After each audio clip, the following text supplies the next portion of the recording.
Урматтуу Санжар Тудукожоевич, сиз аябай чоң кызматка баратасыз.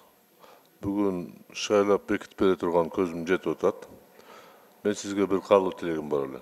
Мындан ары өзүңүз чечим кабыл алганга үйрөнгүн.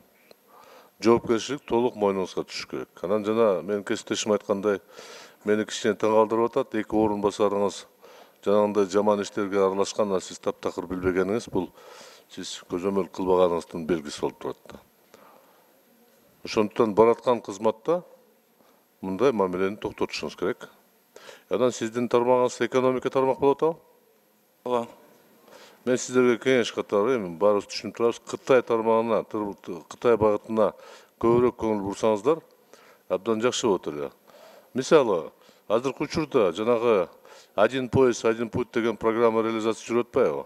Эмнегедир Кыргызстан абдан мындай пассивдүү катышып атат. Мен сизге суранат элем, ушул багытта көбүрөөк көңүл буруп, ишти жүргүзсөңүз жакшы болот. Экинчи, каалоом бар эле.